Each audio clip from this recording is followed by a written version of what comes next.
Buenos días. Bueno, aunque aún somos poquito, voy empezando, ¿vale? Bueno, yo soy Nerea Toro, residente del servicio, y voy a hablar de cuidados post-trombotomía mecánica, ¿vale? Esta sesión viene a cuento de que estamos actualizando el protocolo de los cuidados del ictus después de la trombotomía mecánica en la unidad de reanimación, porque el último protocolo era de 2017 y lo estamos haciendo conjuntamente anestesia, con la ayuda de Marta Jiménez, Marta García y de alguna junta de neurología, la que más ha implicado Raquel Delgado.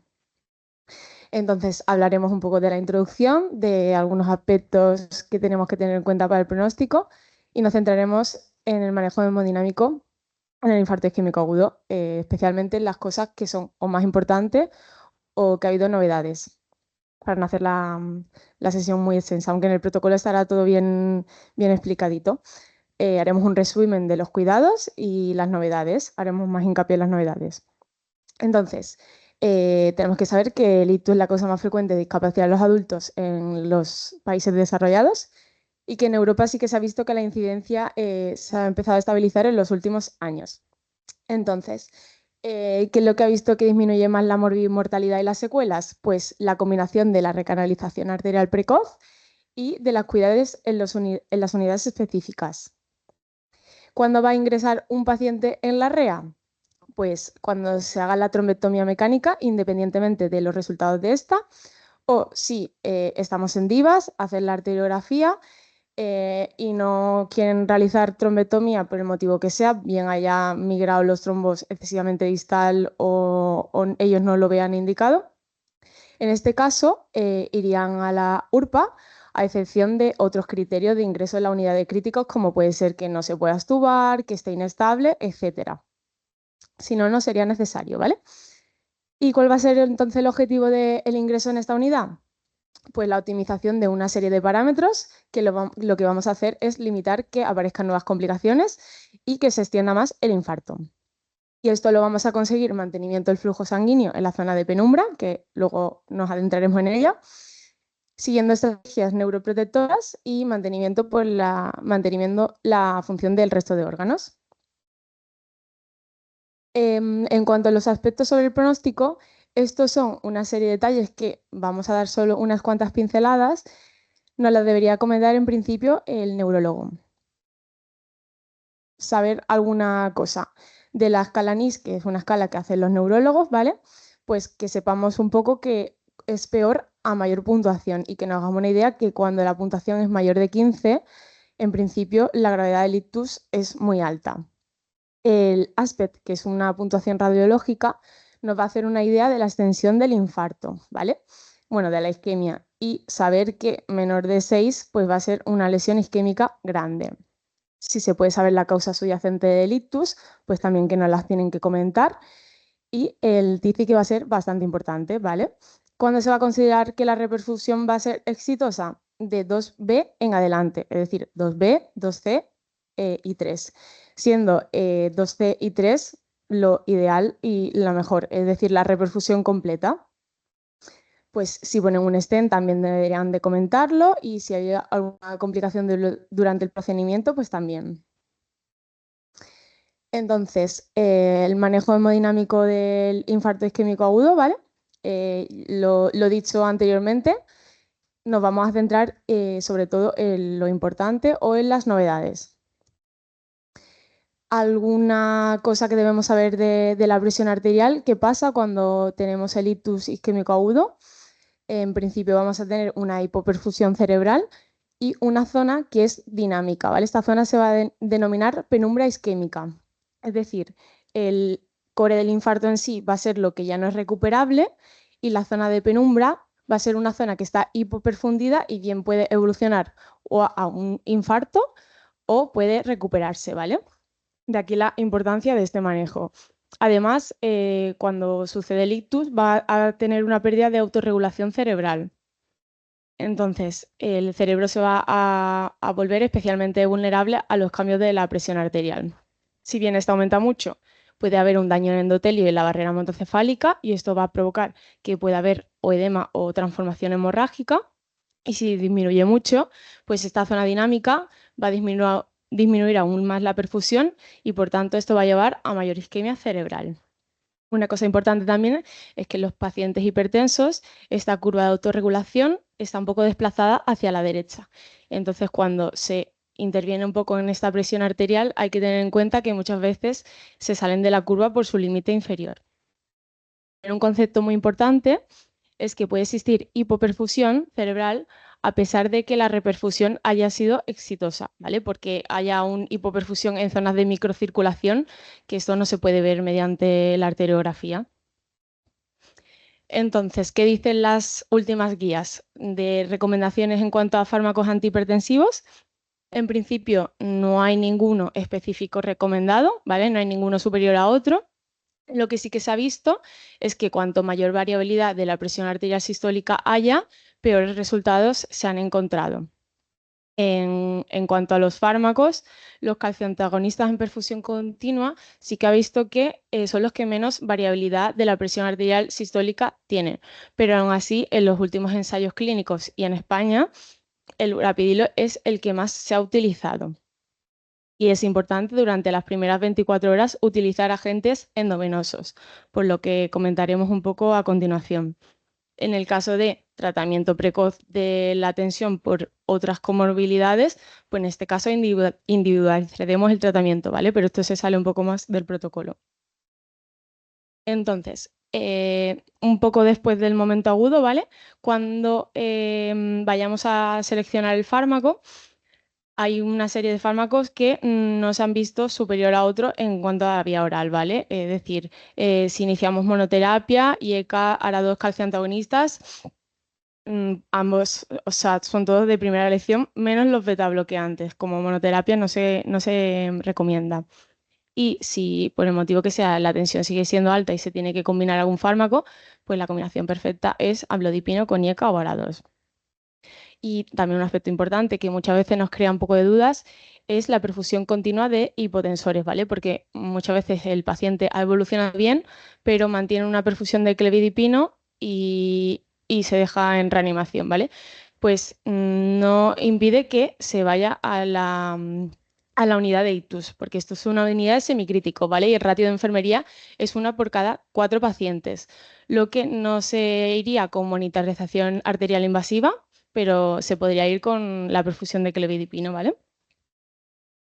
Cuando vamos a iniciar antihipertensivos orales o bien reiniciarlos en el caso del paciente que ya lo tome, pues tenemos que tener en cuenta que a partir de las 24-48 horas, en condiciones normales, disminuye la presión arterial de forma espontánea. Si aún así la presión arterial está mayor de 140, diastólica 90, el paciente está neurológicamente estable y en el TAC de control se excluyen estenosis de arterias grandes, etcétera, lo ideal es empezar el antihipertensivo a partir de las 24-48 horas, idealmente 48. Y tenemos que tener en cuenta que si vamos a sedestar el paciente, que normalmente también coincide con estas horas, pues esto es un riesgo de hipotensión ortostática, intentar que no coincida el momento de la toma con el de la sedestación. El objetivo va a ser que controlemos de forma gradual la presión arterial, ¿vale? Tenemos unos días de margen. Esto es más importante que controlarla de forma rápida. Y en el contexto del ictus isquémico agudo tenemos que tener en cuenta que es poco frecuente que los pacientes estén hipotensos. Y si están hipotensos tenemos que pensar en otras causas y descartarlas. Vamos a iniciar vasopresores solo en las fases agudas porque lo que hemos comentado, ¿no? Que el aumento de la presión pueda mejorar la perfusión en la zona de penumbra. Vamos a corregir la hipotensión, la hipovolemia, pues con la idea de mejorar el flujo sanguíneo cerebral y mantener pues, la función de otros órganos. Pero no se conoce exactamente el nivel de presión que se debe tener para garantizar el mejor resultado. Estos son los últimos ensayos clínicos que se han realizado para el manejo de la presión arterial en el contexto de la trombectomía mecánica y comentar especialmente los dos primeros. Han estudiado un control de la presión arterial algo más permisivo con un control más estricto. En el caso de EBP Target, el objetivo de la sistólica era menor de 130 y en el de 2022 menor de 120, ¿vale? Ambos asociaron el control estricto con peores resultados. La idea de estos estudios, en principio, era demostrar que un control más intensivo disminuiría el riesgo de hemorragia intracraneal. Pero esto no se demostró y, por tanto, la conclusión que se sacan de todos estos ensayos es que un control estricto se asocia con peores resultados y, por tanto, no está recomendado. Entonces, ¿qué recomendaciones actuales tenemos para el manejo de la presión arterial? Pues lo ideal es que, si podemos, no la manipulemos, ¿vale? Porque tenemos que permitir que la autorregulación cerebral se restablezca de manera autónoma.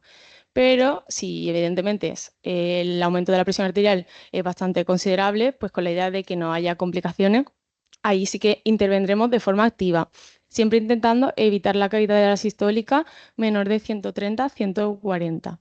La idea siempre va a ser asegurar la perfusión cerebral. ¿Qué recomiendan las guías europeas?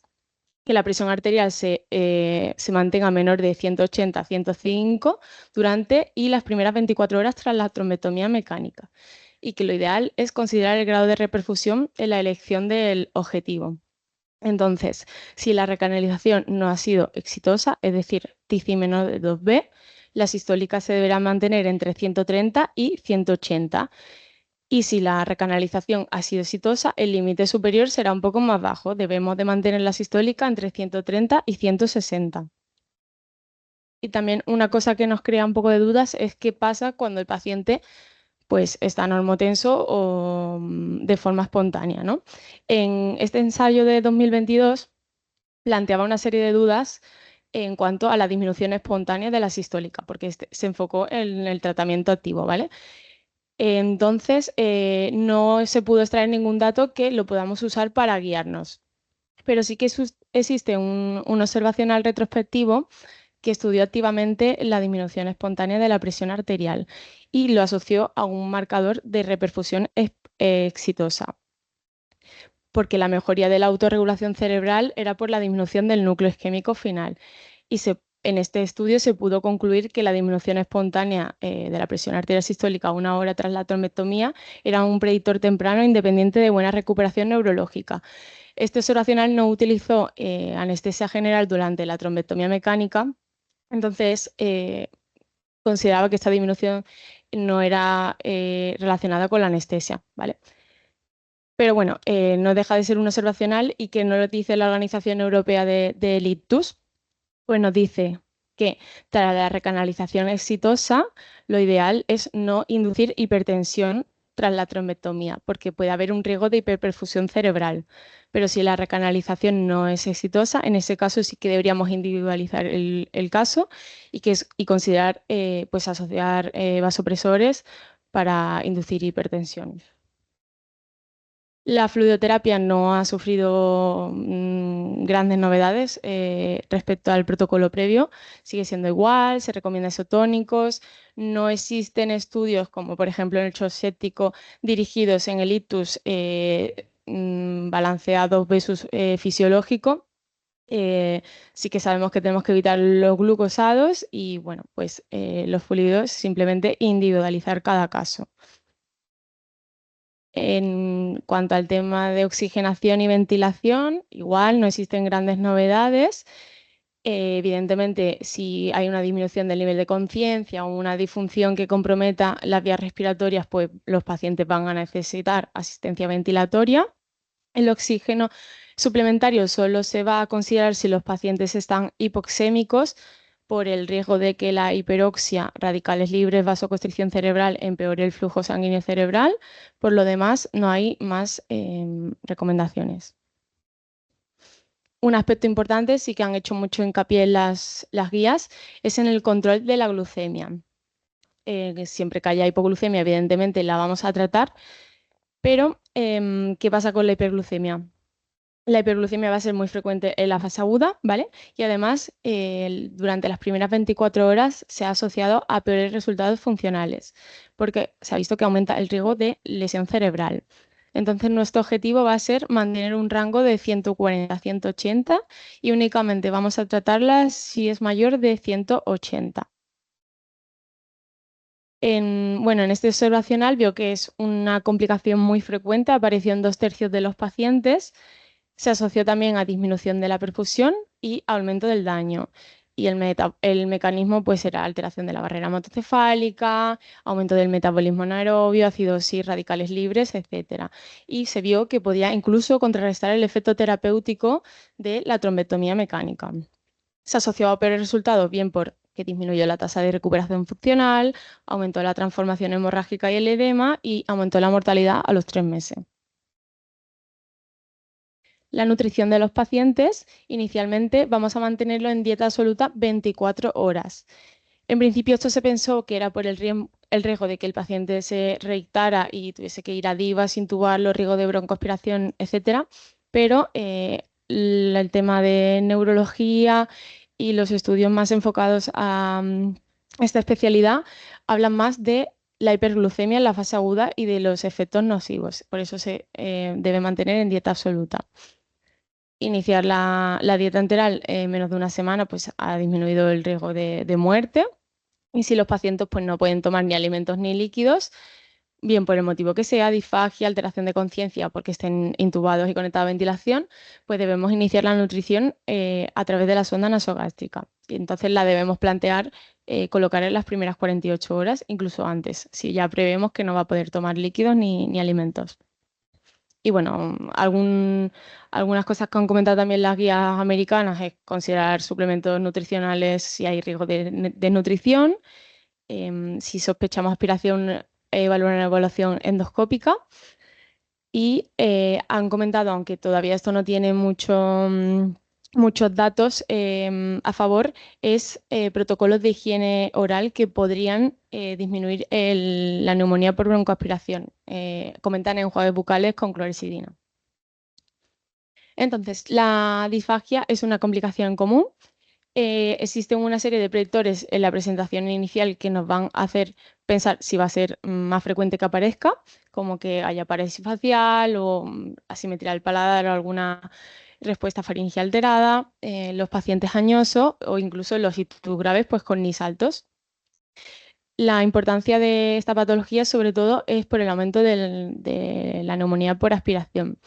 Un dato curioso es que la mayoría va a recuperar de forma espontánea en las primeras 2 semanas y para ello tenemos a enfermería de la REA que ya ha sido entrenada y realiza el método de elección que es el de volumen viscosidad. Entonces esto se va a realizar de forma sistemática a todos los pacientes a las 24 horas. La mayoría se van a realizar después del TAC de control y no es que sea obligatorio el TAC de control, sino como el TAC lo hacemos a las 24 horas, pues esperamos un poco los resultados, pero no es necesario al 100%. Bueno, entonces las guías americanas dicen que el test de disfagia previo a comer, beber o el tratamiento oral es eficaz para identificar a los pacientes pues, con aumento del riesgo de broncoaspiración. Las complicaciones no neurológicas, especialmente en la infección del tracto urinario, pues porque es una de las más frecuentes, sabemos que tenemos que evitar el sondaje urinario siempre que sea posible, ¿vale? Porque es un factor de riesgo importante para la ITU. Además, si se ha hecho fibrinolisis antes de la trombectomía mecánica, aumentaría considerablemente el riesgo de sangrado. ¿Qué alternativas tenemos? Que aún tampoco hay muchos datos, es bolsas adhesivas y el cateterismo intermitente. Y aunque haya datos escasos, pues que se haya realizado en otros estudios, lo mismo podemos probar si el paciente no orina, darle una oportunidad, hacer un sondaje de descarga y si sigue sin orinar, pues ya plantearle el sondaje permanente durante el ingreso.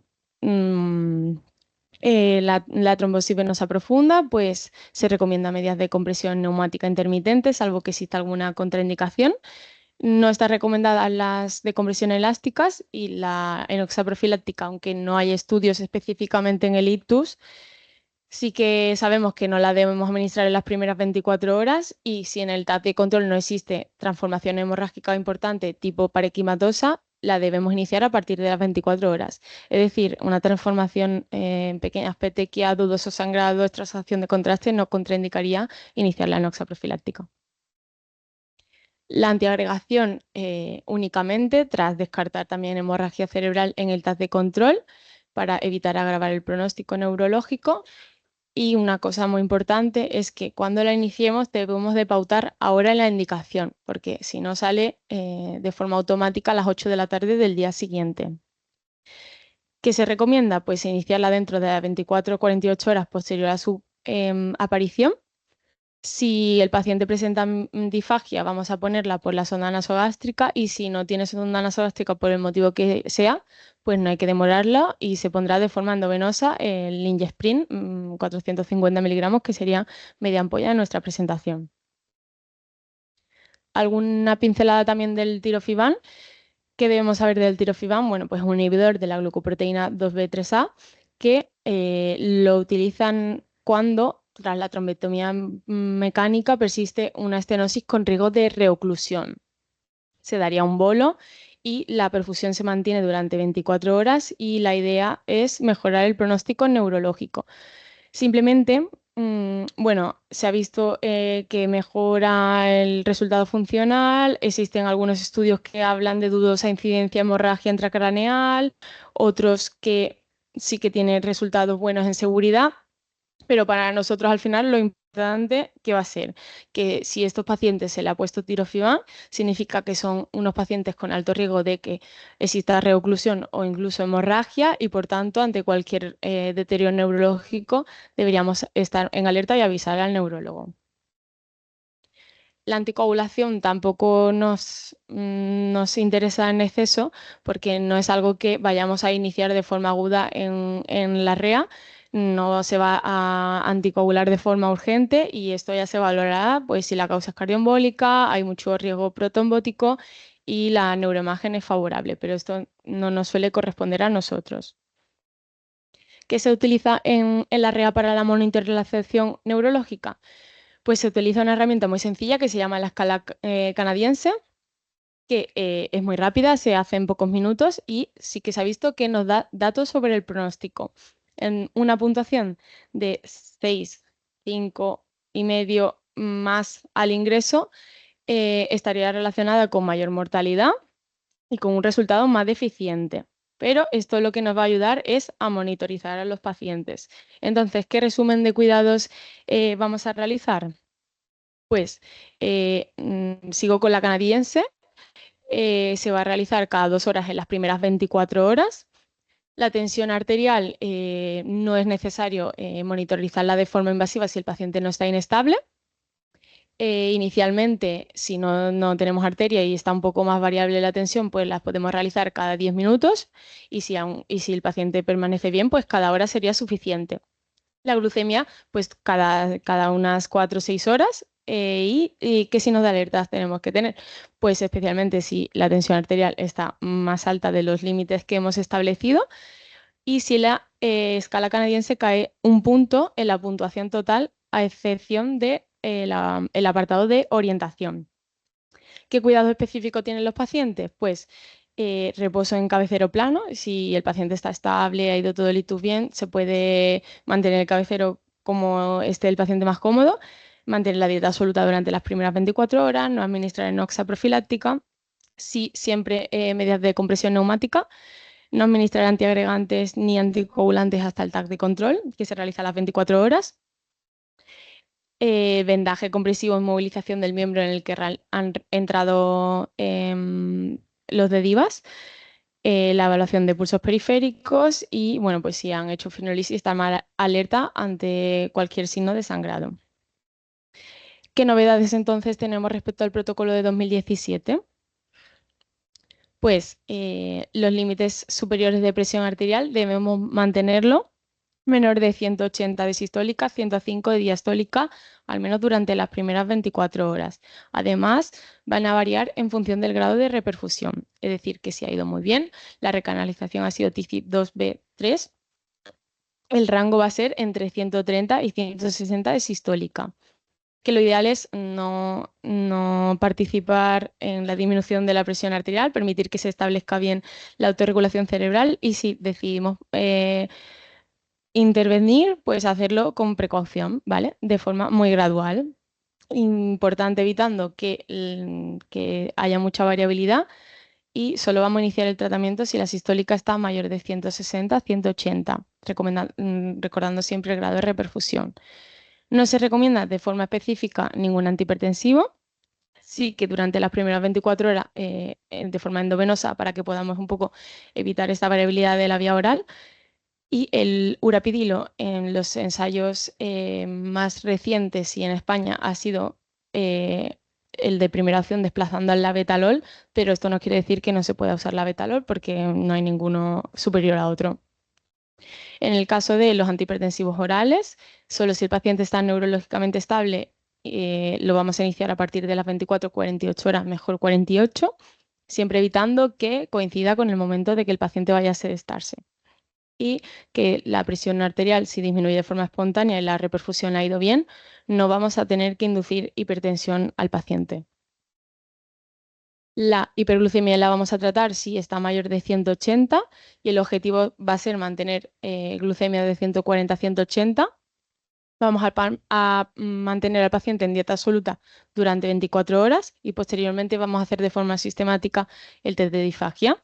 Evitar el sondaje urinario siempre que sea posible y el uso de tirofiban, que es un fármaco que se está utilizando cada vez más, está indicado ante embolías distales o persistencia de oclusión final al final de la trombectomía.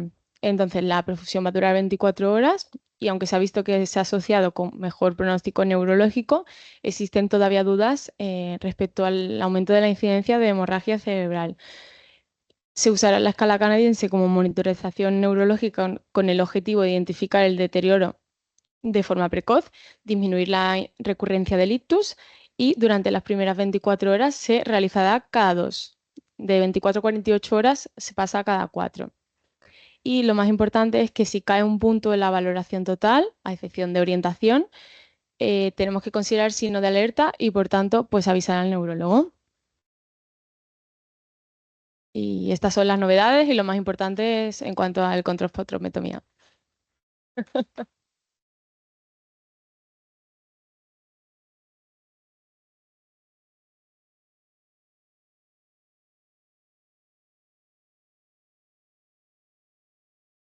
Aún no tenemos el protocolo 100%, pero falta poco, ¿eh?